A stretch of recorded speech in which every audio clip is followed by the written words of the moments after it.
TVC, a TV do Correio da Manhã.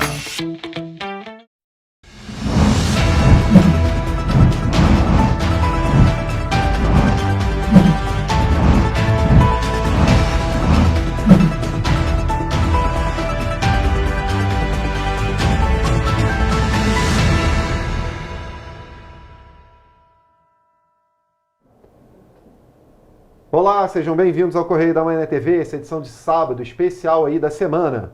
Olá, Roberta. Olá, Jorge. Olá para você que nos assiste.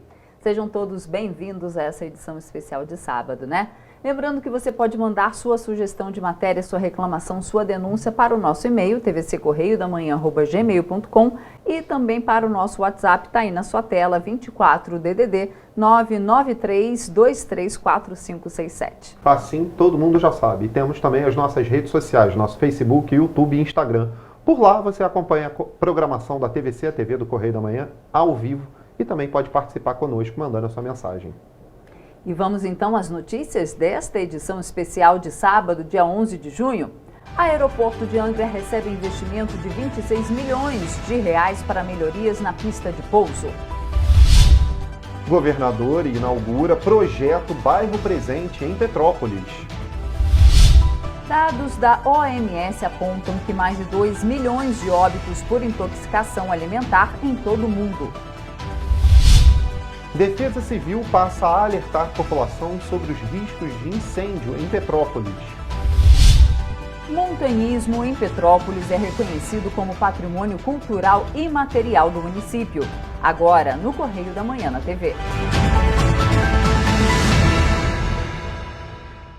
Começamos a edição com os destaques do nosso jornal Correio da Manhã. Tudo o que aconteceu durante a semana. Lembrando que você pode entrar lá no nosso site, jornalcorreiodamanhã.com.br. Pode se cadastrar e ter aí acesso à nossa versão digital pelo nosso site. Vamos aos destaques da coluna do Magna Vita. Lá vai a noiva. O casamento do veterano César Maia e Marcelo Freixo ainda de vento em polpa. Especialistas apontam em 90% de chances. O santo casamenteiro foi Rodrigo Maia, que na presidência da Câmara sempre foi carinhoso com o então deputado do PSOL, inclusive o indicando para relatorias importantes. As revelações de Garotinho. Após a entrevista para a TV Correio da Manhã, no estúdio do Rio, o ex-governador Antony Garotinho visitou a redação do jornal, sendo recebido pelo presidente Marcos Salles, na foto com Rodrigo Bentley e Cláudio Magna Vita. Garotinho conheceu os planos de expansão do Correio em Campos dos Goytacazes. Entrevistado pelo programa de Rodrigo Bentley na TV Correio da Manhã, que foi ao ar na quarta-feira, o ex-governador Antony Garotinho fez algumas revelações surpreendentes.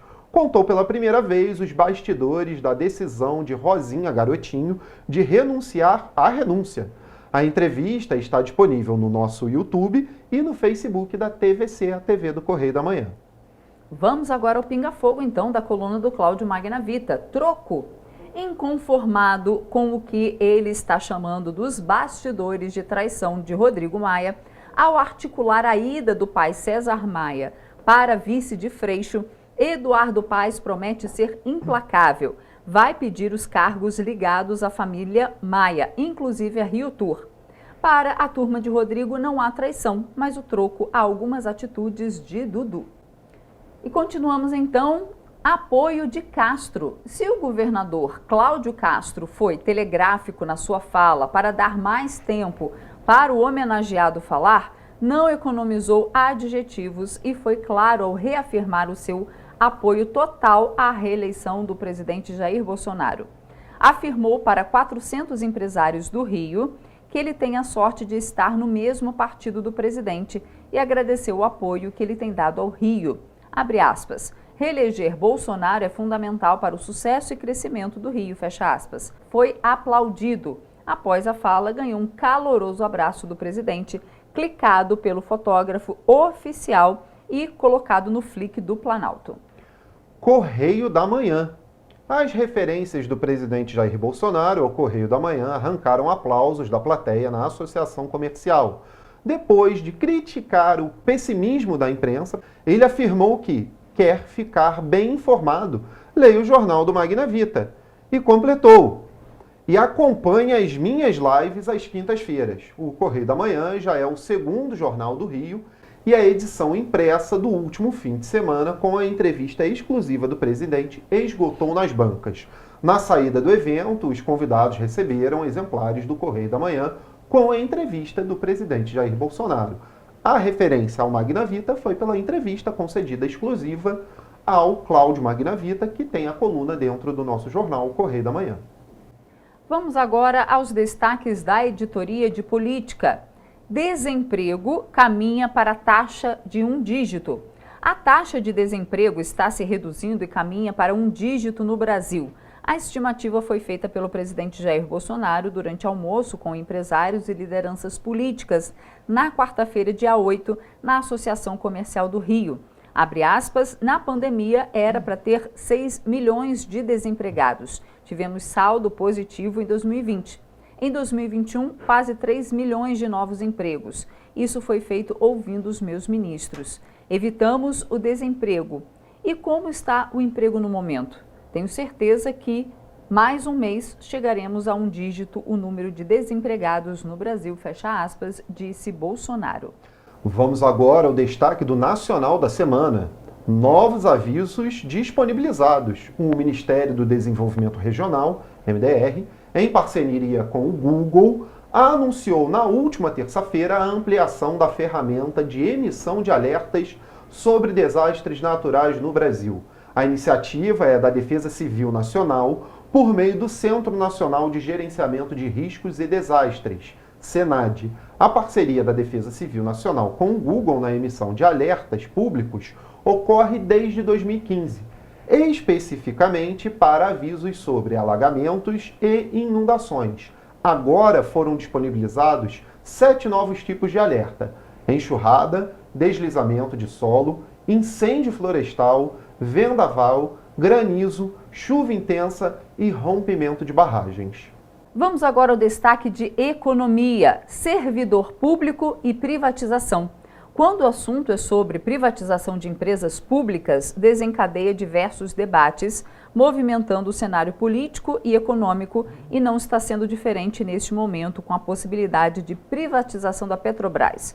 Porém, em meio à ebulição de perspectivas, surge um questionamento: como fica o empregado público após a desestatização? O sócio fundador do escritório Pires, Queiroz e Martins, Felipe Pires Queiroz, esclarece sobre como é o procedimento de privatização. Abre aspas, esse procedimento funciona primeiramente com a iniciativa do presidente. Tem que ter autorização do Congresso e, em seguida, tem a transferência para iniciativa privada por meio de leilão público ou transferência direta, fecha aspas, explicou o advogado.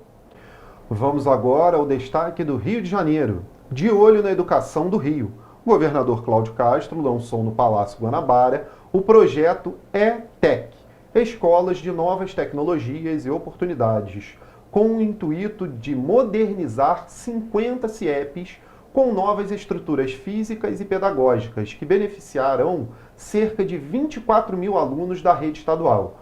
A Escola das Escolas tomou como base o Índice de Desenvolvimento Humano das localidades com maior vulnerabilidade social. Abre aspas. Esta remodelagem de 50 CIEPs tem o objetivo de reforçar o papel fundamental da educação na reconstrução do nosso Estado.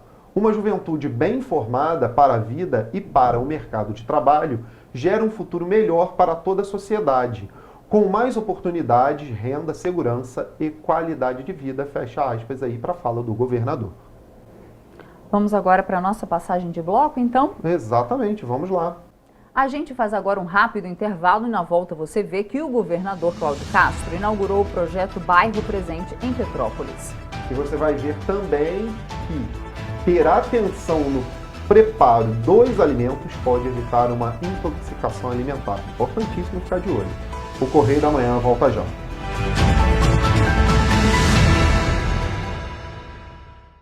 Já imaginou melhorar seu estado, sua cidade e a vida de sua família com um aplicativo?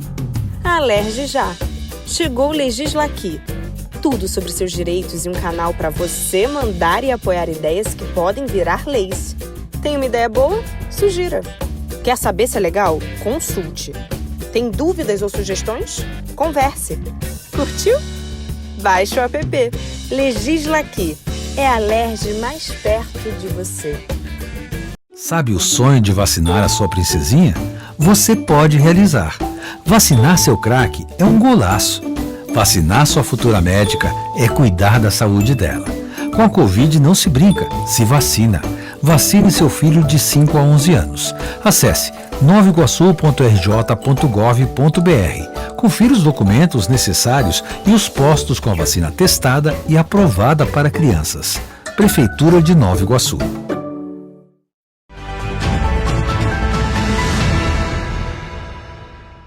Estamos de volta.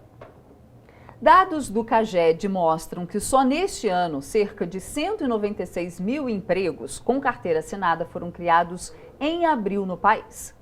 Dados do Balanço do Cadastro Geral de Empregados e Desempregados, divulgados nesta segunda-feira, mostram que em abril foram registrados no Brasil 1.854.557 admissões e 1.657.591 desligamentos de trabalhadores em empresas, o que resultou em 196.966 novos empregos formais.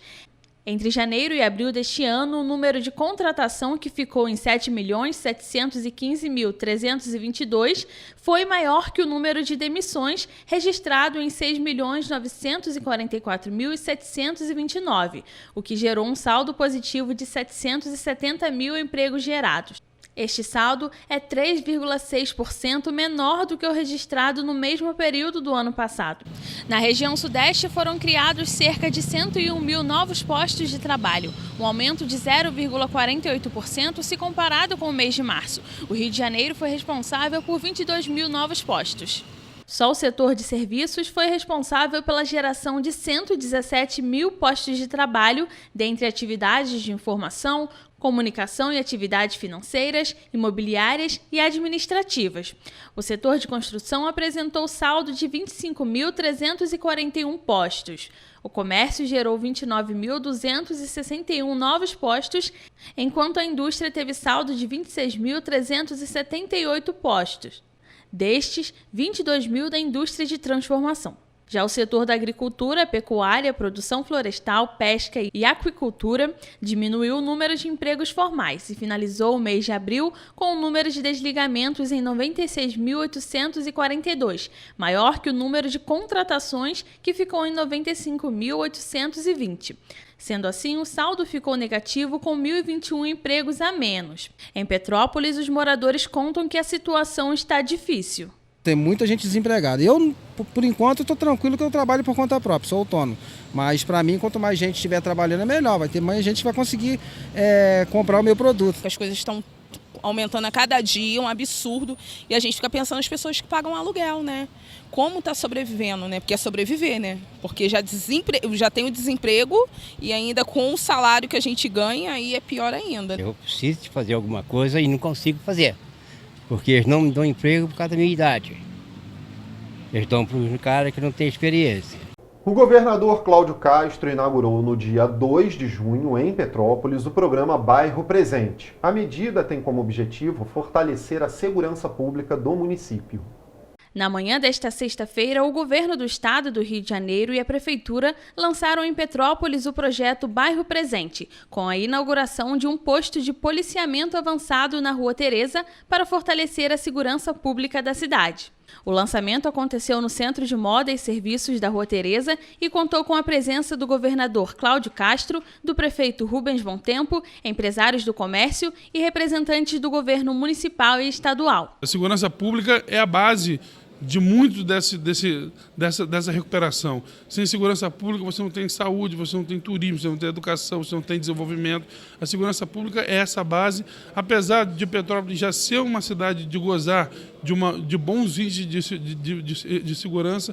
Após a tragédia a gente viu um aumento significativo e que havia necessidade desse investimento. A primeira unidade do bairro Presente fora da região metropolitana, ela vem aqui para Petrópolis, mais uma vez demonstrando a prioridade que Petrópolis tem para o nosso governo. Foram cerca de 200 milhões de reais investidos tanto para a segurança pública quanto para a reforma dos batalhões de Petrópolis e a 105ª Delegacia de Polícia, que foi destruída pelas chuvas. Com a estrutura montada pelo bairro Presente, a segurança pública de todo o centro histórico, englobando a Rua Teresa, Rua 24 de Maio, Rua 16 de Março, Rua do Imperador e o bairro do Valparaíso, vai ser reforçada com a atuação dos agentes por 24 horas todos os dias. Quando vem um programa desse, a base nossa aqui da 26º Batalhão, ele amplia o número de policiais. Não só amplia com o número de pessoas, de policiais, mas também ele faz o pagamento de uma possibilidade de uma hora extra para esses policiais. Aí eles conseguem de vez de um serviço, fazerem 2 serviços. Isso dá mais segurança, mais presença da Polícia Militar e, obviamente, o resultado é a baixa criminalidade e mais segurança para a população. E nosso município precisa, né? Foram anunciados ainda o investimento de 404 milhões de reais para as obras nas localidades da Rua Uruguai, Sargento Boening e Caxambu. Mas é preciso aguardar a licitação que está em fase final para que as obras sejam iniciadas. Além do que a gente desenvolveu ao longo desses 3 meses, que foi a infraestrutura de limpeza, os projetos de contenção do túnel extravasor. Hoje a gente já faz a reforma da delegacia, do batalhão da polícia e também a reforma de todos os conjuntos habitacionais. Esses investimentos hoje já atingem a marca de mais de 700 milhões.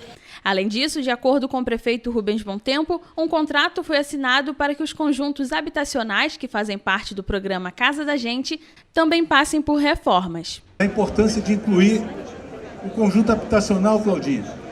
O Ângelo Augusto Zanato, das nossas casinhas lá do Carangola, que talvez seja hoje o conjunto que mais precisa de intervenção. E tenho certeza que vai ser sinalizado favoravelmente. E assim é um passo de cada vez. Para oficializar a abertura do programa, foi feito o descerramento da placa do módulo. 3, 2, 1 e... Aê! Secretário de Polícia Militar, Coronel Henrique, fazem este desenlace. Com a rotina do dia a dia, muitos brasileiros optam por alimentos mais rápidos. No entanto, ao realizar a compra desses alimentos, seja na rua ou para casa, é necessário atenção com a higiene para não ter uma intoxicação alimentar. Seja no salgado da lanchonete, até nas frutas e verduras comprados em feiras e supermercados. Os alimentos devem passar por um cuidado durante a sua produção e manuseio. Existem vários regulamentos técnicos que instruem a forma correta de higienização dos alimentos. São elas a RDC 216 e a RDC 275. Essas RDCs foram criadas pela Anvisa, Agência Nacional de Vigilância Sanitária. Elas dão direcionamento a estabelecimentos que comercializam alimentos, tanto para o consumo no local, como para o consumo em casa. No entanto, apesar dos cuidados, de acordo com a Organização Mundial da Saúde, pelo menos 2 milhões de óbitos são registrados devido à ingestão de alimentos contaminados. São mais de 250 doenças causadas por conta da intoxicação alimentar em todo o mundo e que levam aos seguintes sintomas, como náusea, febre, falta de apetite e dor no estômago. Além disso, afetam vários órgãos, como fígados, rins, até mesmo o sistema nervoso central. Sintomas como diarreia, vômito, náuseas, dor de cabeça e febre podem aparecer até 48 horas após o consumo de alimentos contaminados. Fique atento, observe a intensidade desses sintomas. Eles devem desaparecer logo após o organismo eliminar todo esse alimento contaminado. Caso eles prevaleçam, procure um médico. Para se prevenir é bem simples. Higienizar as mãos antes de preparar qualquer refeição, além de lavar verduras e legumes com hipoclorito de sódio. Mas atenção à quantidade. Basta 1 colher de sopa para cada 1 litro de água. Consumir carnes bem cozidas e com água mineral também são fatores que minimizam as chances de contaminação. Para a ingestão de ovos, por exemplo, o tempo ideal de cozimento é de 7 minutos. Atenção! Evite higienizar produtos cárneos, como carne de frango, carne bovina e carne suína. A água, quando entra em contato com esses alimentos, acaba multiplicando bactérias que possam estar neles e causando danos ainda maiores à saúde. Na hora de guardar os alimentos, algumas dicas também podem ajudar. Vede bem todas as embalagens e, em casos de alimentos congelados, mantê-los em temperaturas inferiores a 5 graus. Além disso, manter o cesto de lixo vedado minimiza os riscos de contaminação. O governador Cláudio Castro inaugurou uma unidade da FAETEC em um polo de saúde em Teresópolis. Os equipamentos vão reforçar educação e negócios da região serrana. Durante a inauguração, Castro também deu ordem de início para obras da Feirinha do Alto, da rodoviária e contenção de encostas nos bairros Jardim, Fel e Espanhol. O governador Cláudio Castro realizou diversas entregas e lançamentos em Teresópolis na última sexta-feira. Durante a visita à cidade serrana, o governador do estado reinaugurou uma unidade da FAETEC, lançou um polo de saúde e o condomínio Agrotec Industrial. A unidade da FAETEC Teresópolis passou por reformas de melhorias em sua estrutura. Foram obras estruturais, elétricas, hidráulicas, modernização dos ambientes e revitalização da identidade visual. A FAETEC Teresópolis é voltada para cursos de qualificação profissional, com 16 opções de formação em andamento e o acréscimo de 3 novos cursos: informática, gastronomia e hotelaria. Isso aqui é muito mais que uma escola. A FAETEC é uma fábrica de sonhos. A FAETEC é um lugar de resgate de vida.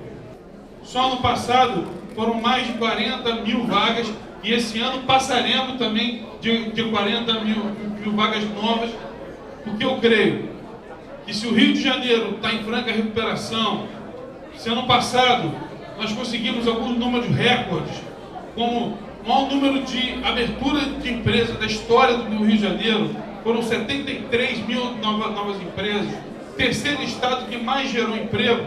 Se nós não dermos uma qualificação profissional, nós não conseguiremos crescer como estado, como cidade, como ser humano.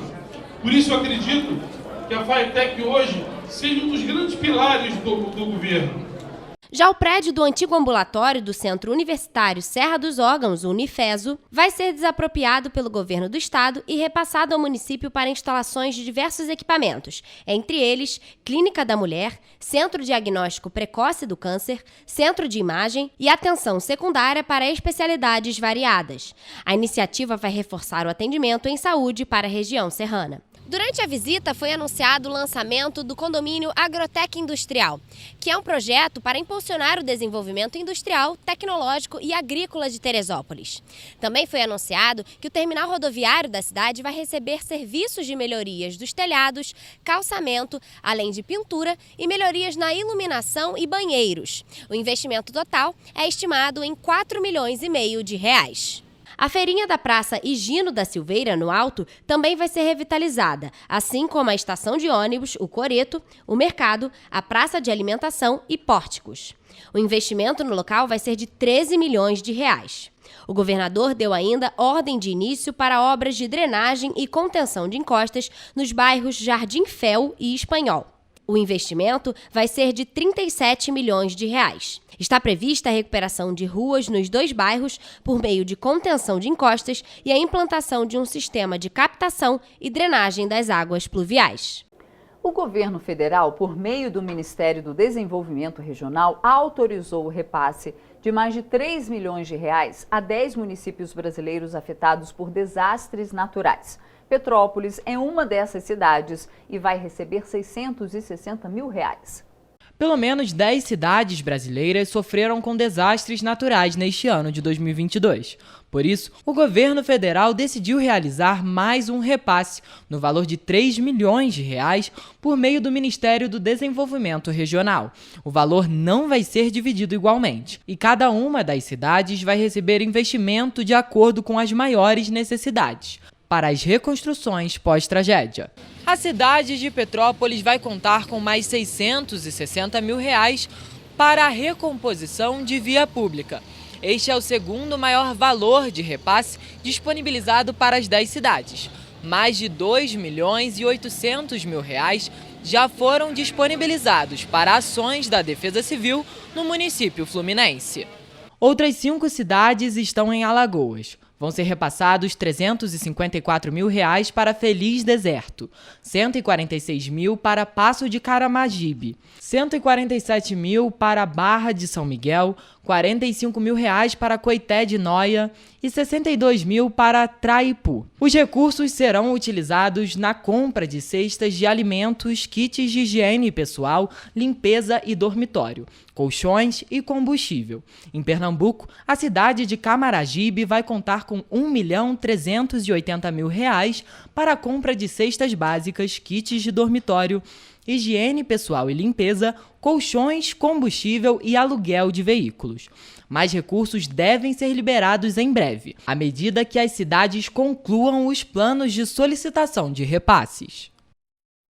O governador do estado assinou com mais 7 cidades fluminenses o convênios do programa Somando Forças, e Petrópolis está entre elas. Vão ser investidos cerca de R$ 34 milhões em projetos prioritários de infraestrutura. O governo do estado assinou mais 7 convênios para os programas Somando Forças com os prefeitos de Petrópolis, Aperibé, Bom Jesus do Itabapoana, Cardoso Moreira, Nova Iguaçu, Porciúncula e São Fidélis. As cidades vão contar com as transferências de recursos para a execução de importantes obras de infraestrutura. Os investimentos somam cerca de R$ 34 milhões. Esse programa, Somando Forças, ele representa aquilo que tem de melhor na política, que é a conjunção de esforços de equipes que passam pelo tempo. A primeira determinação é que a utilização dos recursos da concessão do saneamento fossem priorizados para obras que estavam paradas. Vamos retomar o teleférico do Alemão, vamos terminar o Museu da Imagem do Som, vamos terminar tantas obras, Ponte da Integração, tantas obras que estavam paradas no estado do Rio de Janeiro por falta de recursos, mas principalmente por falta de gestão. Por meio do programa Somando Forças, o estado repassa 95% da verba disponibilizada com contrapartida de 5% das prefeituras, que executam as intervenções e escolhem as áreas prioritárias para serem aplicadas o investimento. Além disso, em Petrópolis vão ser investidos mais de R$ 4.100.000 em pavimentação em diversos longradouros, além de R$ 1.700.000 em obras de contenção de encostas. Executado pela Secretaria de Estado das Cidades, o Somando Forças foi criado em 2014, mas o governador Cláudio Castro prorrogou a vigência até o fim de 2022.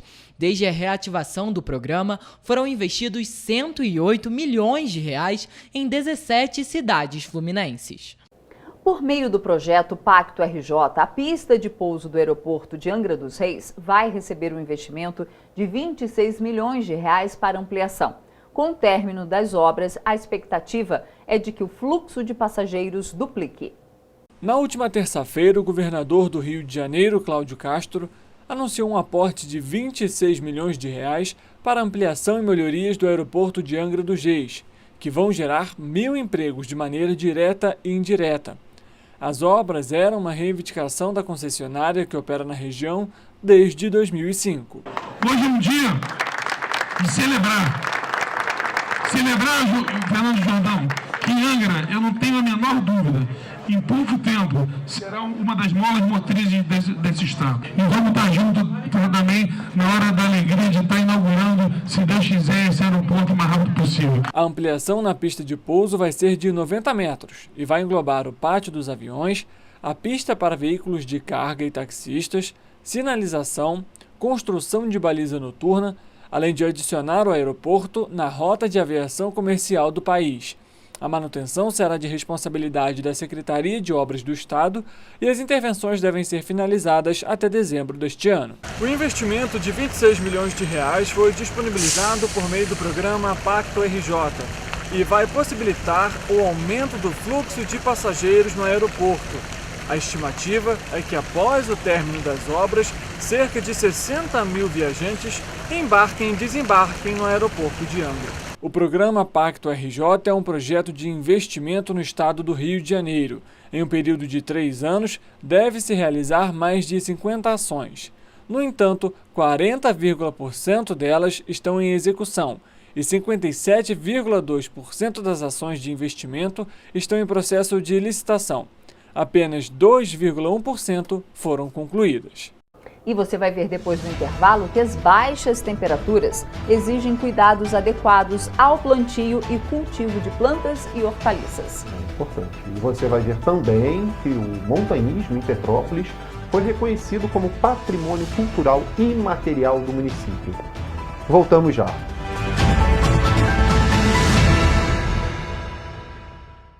Já imaginou melhorar seu estado, sua cidade e a vida de sua família com um aplicativo? Alerge já! Chegou o Legisla Aqui. Tudo sobre seus direitos e um canal para você mandar e apoiar ideias que podem virar leis. Tem uma ideia boa? Sugira.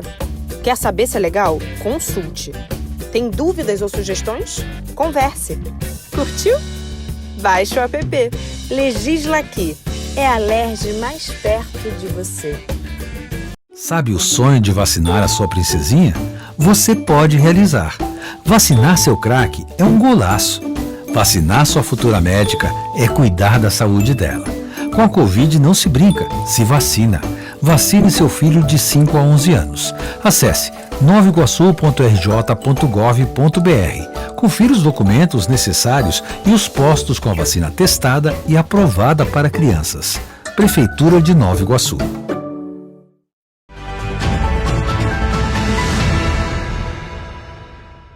Voltamos. Há quase 25 mil pessoas na fila do Sistema Único de Saúde aguardando por atendimentos em Petrópolis.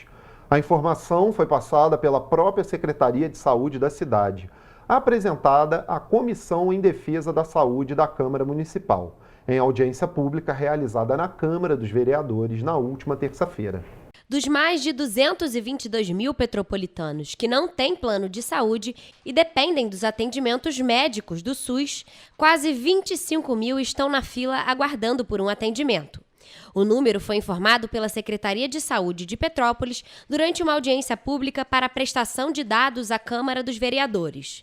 O vereador Mauro Peralta, presidente da comissão, comentou o aumento no número de pessoas que passaram a depender do Sistema Único de Saúde. Os números mostram que, nos últimos anos, o número de petropolitanos com planos de saúde privados caiu de 109 mil pessoas para pouco mais de 85 mil. Ou seja, são mais de 25 mil pessoas dependendo do SUS, que ainda trabalha com o mesmo número de médicos. 85 mil pessoas com plano de saúde em Petrópolis. Nós tínhamos 109 mil. Então, trouxemos para o SUS, com a pandemia e com outro, 9 para 85, 22 mil pessoas que vieram a mais, secretário, para o senhor atender com a mesma equipe que o senhor tinha antes e com o mesmo dinheiro que o senhor tinha antes. Os vereadores também comentaram os problemas no serviço de psiquiatria no município e a falta de acessibilidade de algumas unidades. Um representante do Conselho de Deficientes, representando a sociedade civil, explicou a dificuldade que passam os pacientes psiquiátricos. Eu tenho um filho esquizofrênico, ele voltou, eu não tive condições mais de pagar o plano de saúde, ele voltou para o CAPS. Quero dizer que nesse governo, está lá a placa do Dr. Rubens Bom Tempo como responsável por um crescimento, né, do atendimento do CAPS, nesse, que agora está ali na 7 de abril, porém ele absorveu praticamente todos os pacientes do ambulatório de psiquiatria da Dom Pedro. Então, assim, meu filho teve a consulta marcada em fevereiro e só foi ser atendido agora em abril pelo Dr. Jaime. E assim como meu filho, tem uma série de doentes crônicos, porque a esquizofrenia não tem cura. E a pandemia causou muitos pacientes, né, com depressão, enfim, com ansiedade, e isso tudo acumulou, né, no CAPS NICE, que foi criado para atender pacientes crônicos. Também, de acordo com os dados apresentados, há 11 unidades básicas de saúde fechadas após as tragédias socioambientais deste ano. Sérgio Luiz lembra que a interdição do posto de saúde do Retiro, por exemplo, causa impactos em mais de 10 mil petropolitanos que aguardam atendimento médico. E ali no Retiro, a gente vê ali, nós temos, segundo os próprios agentes de saúde, são 10 mil pessoas cadastradas naquela UBS, com 2.600 exames para ser apresentado médicos, e eles não vão sair de lá para ir para Mosela e nem para o Itamaraty. Eles precisam de uma unidade, enquanto não se acha um prédio, uma unidade volante. Porque assim como a senhora desloca para a rodoviária, ali não vai cair se você botar ali na mesa, né, na entrada da UBS, pelo menos um atendimento emergencial ali, porque essas pessoas não têm condições, inclusive pessoas com deficiência também. Estiveram presentes também o secretário de Saúde, Marcos Curvelo, e membros da equipe da secretaria, a presidente do Sindicato dos Médicos, Margarida Machado Gomes, e o presidente da Associação de Moradores do Vale do Carangola, Carlos Alberto de Melo Santos, e também o chefe do SAMU, Cláudio Morgado. A vacinação contra a influenza foi prorrogada até o dia 24 de junho. A Secretaria de Saúde de Petrópolis está aplicando ainda a 4ª dose da vacina contra a Covid-19 em algumas faixas etárias. A campanha de vacinação contra a influenza foi prorrogada até o dia 24 de junho para os grupos prioritários. Até lá, idosos com mais de 60 anos, crianças de 6 meses a menores de 5 anos, gestantes, puérperas e professores podem procurar uma das 34 unidades de saúde distribuídas nos 5 distritos de Petrópolis. Vacinação contra a influenza, você acha importante? Sim. Ela é a maneira mais eficaz, né? É um dos métodos, dos veículos mais eficazes para a resistência do organismo contra qualquer vírus. Seria a vacina, sim. É a vacina, é comprovado. Para evitar pegar essa gripe agora com esse inverno, entendeu? Aí é complicado. Essa gripe, ela tá pegando muitas crianças, a gente principalmente, por causa desse frio, né, que tá tendo. Então, ela é muito importante, porque eu já tomei ela. Previne a gente de todas essas doenças aí. Eu tomo e nem fico mais gripada, graças a Deus. Já a 4ª dose contra a Covid-19 foi ampliada para pessoas com 50 anos ou mais. Segundo a Secretaria de Saúde de Petrópolis, após uma semana da aplicação da vacina, a imunização aumenta em até 5 vezes mais. É importante enfatizar que a aplicação só pode ser realizada após 4 meses da última dose. A ampliação da 4ª dose para as faixas etárias orienta preferencialmente a utilização do imunizante da Pfizer, mas também pode ser usada as vacinas da Janssen ou AstraZeneca, independente da dose utilizada anteriormente. Não é necessário ser feito um cadastro, apenas ir até um dos postos de vacinação com o cartão de vacina, CPF ou cartão do SUS. A Prefeitura de Nova Friburgo tem realizado trabalho no combate à dengue, com um aumento de 9 para 38 agentes de combate a endemias. O número de visitas domiciliares nos bairros do município para o controle e prevenção do Aedes aegypti, mosquito transmissor de algumas arboviroses, cresceu nos últimos meses. Neste ano, em janeiro, 573 inspeções em residências foram realizadas em Nova Friburgo. Já em fevereiro, foram 2.698. Em março, 4.819. Em abril, 7.469. E em maio, 9.361 inspeções. Os dados foram coletados pela Vigilância em Saúde Ambiental. Os números mostram que, comparando o início de 2022 com o último mês, houve um aumento de 1.533% no número de residências visitadas pelos agentes. O trabalho visa combater a proliferação do mosquito Aedes aegypti, transmissor de diferentes doenças, entre elas a dengue. Apesar do inverno só começar no dia 21 de junho, as baixas temperaturas já podem ser sentidas em todo o país. Aqui na região serrana do Rio, o clima tem sido bem próximo do que é encontrado durante a temporada de frio todos os anos. E para quem vive do cultivo de plantas e hortaliças, os cuidados neste período devem ser intensificados, já que a época é considerada uma das mais desafiadoras para a agricultura. Todos já estão sentindo o frio que atingiu o Brasil antes mesmo da chegada do inverno. Para quem cultiva hortaliças e plantas, o cuidado deve ser redobrado nesta época do ano. Segundo a engenheira agrônoma Carolina Rodrigues, as temperaturas baixas afetam o metabolismo das plantas, prejudicando o crescimento e a produção das lavouras. É muito importante ter a escolha correta das variedades a serem produzidas nessa época. Muitos têm exigência, do ciclo em determinada temperatura mais fria, porém, mesmo escolhendo a cultura correta, é importante ter um grande cuidado que é a irrigação. Nessa época de frio, o solo fica muito seco e com isso os nutrientes ficam mais difíceis de serem absorvidos pela planta. Por outro lado, o clima frio beneficia o florescimento de espécies como a beterraba, a alface, repolho, rúcula, rabanete, agrião e a invicta couve, que resiste até menos 10 graus. A atenção às necessidades vitais das plantas também pode garantir que bons resultados possam chegar em árvores frutíferas, flores e tantas outras. O importante é saber realizar a irrigação da forma correta. O ideal é realizar uma irrigação adequada, na medida certa, para também irrigar o solo, umedecendo e deixando a planta num ambiente mais propício para poder absorver esses nutrientes e, com isso, ter a produção esperada daquele plantio. Os especialistas também aconselham que as áreas de cultivo sejam regiões onde haja a incidência do sol, que é um grande aliado neste processo.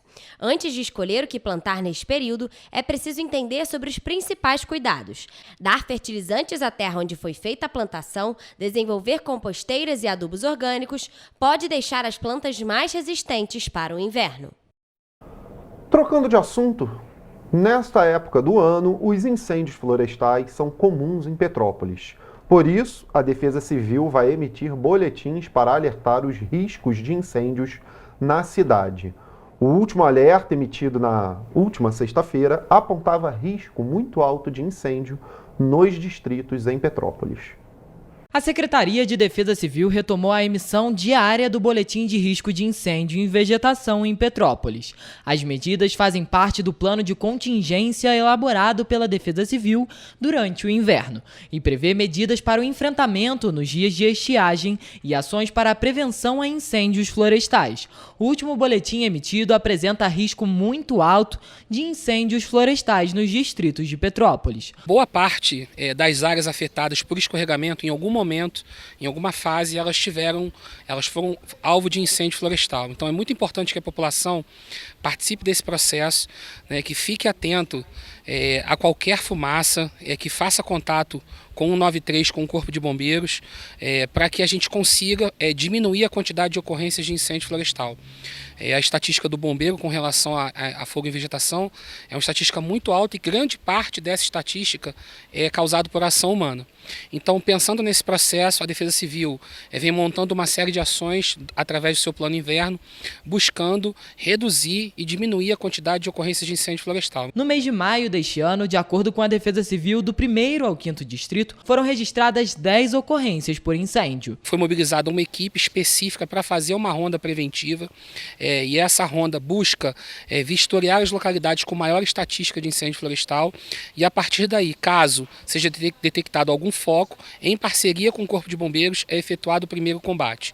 É importante também ressaltar o trabalho de monitoramento da equipe da Defesa Civil com relação aos dados meteorológicos. Então, a nossa meteorologista e a equipe diariamente emitem um boletim para que seja acompanhado as condições meteorológicas de umidade relativa do ar e que a gente emita o alerta de risco de incêndio florestal no nosso município. O boletim, além de apontar as áreas com mais risco na cidade, também vai orientar a população com ações para evitar o incêndio, como a soltura de balões, a queima de lixo e o descarte da guimba de cigarro acesa próxima à vegetação. Um dos maiores pedidos que a Defesa Civil faz nesse momento é com relação à não soltura de balões e que fiquem atentos à não queimada de lixo e à não queimada de lixo verde nas suas residências.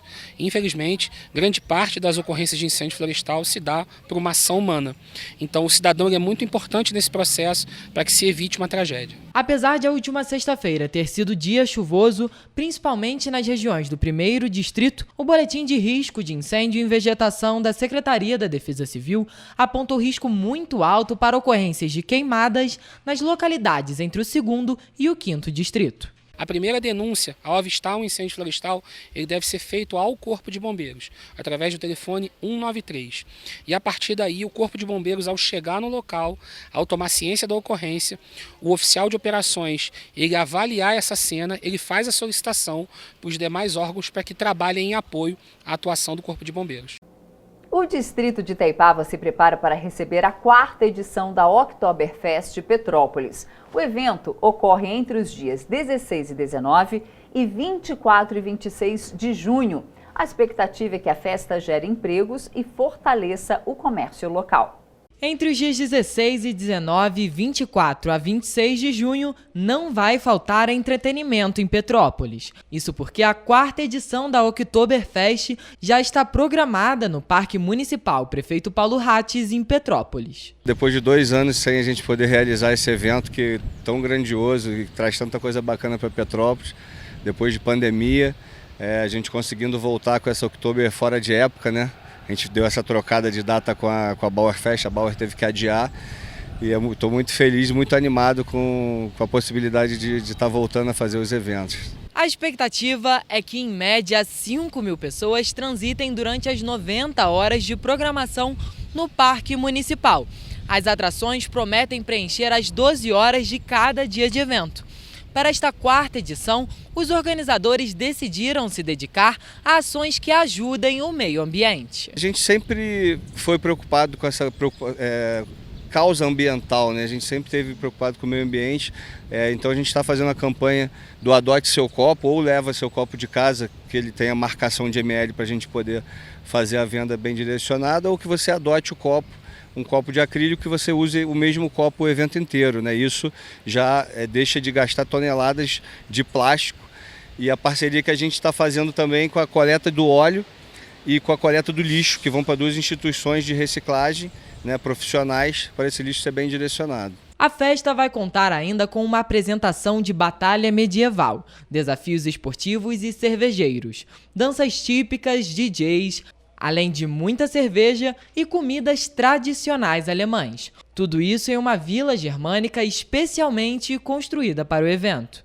É um evento familiar, tá? Pô, muitos brinquedos bacanas para a criançada, pode ir com a família toda e vai encontrar muita alegria, muita festa e muita cerveja. Para aquecer e preparar a população de Petrópolis, a edição da Deguste do próximo fim de semana vai ser dedicada à pré-Oktoberfest. Decoração alemã, algumas coisas de comida, né, alguma coisa já da parte cultural, musical. Já vai fazer uma préviazinha do que vamos encontrar no outro final de semana. Eu quero chamar todos para participar dessa festa com a gente, que a Deguste está voltando, graças a Deus, a fazer os eventos de forma muito segura, muito consciente. Então, convidar todos para que estejam lá com a gente a partir de 18 horas, agora no dia 10. O reconhecimento do montanhismo como patrimônio cultural e material de Petrópolis marcou as celebrações da Prefeitura pela passagem do Dia Mundial do Meio Ambiente. No último domingo, a valorização oficial das atividades de subida e escalada de montanhas no município foi formalizada por decreto assinado pelo prefeito Rubens Montempo, em cerimônia no Parque Natural Municipal Padre Quinha, na Avenida Ipiranga, no centro de Petrópolis. Agora é oficial. O montanhismo é patrimônio cultural e material de Petrópolis. A cidade, que é conhecida pela diversidade de trilhas, oficializou as atividades de subida e escalada de montanhas. O título foi reconhecido no Dia Mundial do Meio Ambiente, celebrado neste domingo. No decreto que torna o montanhismo um patrimônio municipal, a Prefeitura considera que as montanhas são elementos importantes na caracterização da paisagem petropolitana e ocupam lugar de destaque na divulgação da imagem da cidade como destino de turismo. Essa é uma importância para todas as gerações de montanhistas, né, amantes da natureza e principalmente para a cidade de Petrópolis, né? É um reconhecimento das práticas realizadas pela própria comunidade, né, que tem pertencimento e que realizam práticas de montanhismo. Esse é uma característica mesmo da população, né, de subir as montanhas para ver o pôr do sol, fazer um camping, fazer escaladas. Tudo isso é significativo, né? E o mundo inteiro conhece Petrópolis por suas belezas naturais e pela prática mesmo de fazer caminhadas e procurar a montanha. É uma coisa natural do homem. Petrópolis tem hoje mais de 100 trilhas para serem feitas a pé e mais de 500 vias de escalada, que são aquelas que precisam de preparo técnico e equipamentos. O decreto determina que o montanhismo vai ter a sua memória resguardada, zelando a atividade como patrimônio de enorme relevância para a cidade de Petrópolis. Naturalmente, desde a formação da cidade, que as pessoas procuram estar mais próximo à natureza. O próprio imperador, a família real, que veio morar aqui na Serra, né, eles mesmos procuravam, tipo o próprio Conde D, que fazia caminhadas, cavalgadas aqui na Serra. Isso está intrínseco à história da cidade, né? E isso realmente foi passando de geração para geração, né? Uma ligação muito forte, que tem famílias que realizam camping, travessias, caminhadas anualmente. E isso é uma característica da cidade. A presidente do Centro Excursionista Petropolitano estima que o montanhismo é praticado por 2.000 pessoas em Petrópolis. Um dos marcos da atividade de vencer montanhas no município, praticada desde o Império, foi a primeira escalada com mais de 1.000 metros no país, no Pico da Maria Comprida, em Araras. A prática de montanhismo tem registro, sim, desde 1890, tem... 1932, por exemplo, foi a primeira ascensão na Maria Comprida registrada, então é uma tradição na cidade de montanhismo. Letícia salientou que o montanhismo tem opções locais para todas as idades, condições físicas e preparo técnico na cidade. O título de patrimônio traz uma ideia de preservação e reconhecimento à atividade. A importância é preservar toda a questão cultural da atividade do montanhismo, né? Porque o montanhismo tem toda uma série de gírias próprias, ética, comportamentos, né? E ligação assim com o local, né, da prática também. Tudo isso é um conjunto que a gente chama que o montanhista é um modo de vida, né? Um modo de vida. A gente não considera nem um esporte, é um modo de viver, né? O montanhista tem toda essa questão particular, né? De conjunto, né? De práticas que torna, né? uma representação cultural. Em ato simbólico pela preservação da Mata Atlântica, também no domingo, foi plantada uma muda de ipê rosa ao lado de secretários municipais e montanhistas. O Dia do Meio Ambiente é celebrado para conscientizar a população a ter práticas mais positivas em relação ao meio ambiente. Dados da Associação Brasileira de Empresas de Limpeza Pública e Resíduos Especiais, por exemplo, mostram que apenas 4% dos resíduos sólidos que poderiam ser reciclados no Brasil são enviados para esse processo, o que é considerado um índice muito baixo. A edição de hoje fica por aqui, mas a partir de 7h30 na segunda-feira estaremos ao vivo com vocês. Esperamos vocês. Tchau. Tchau.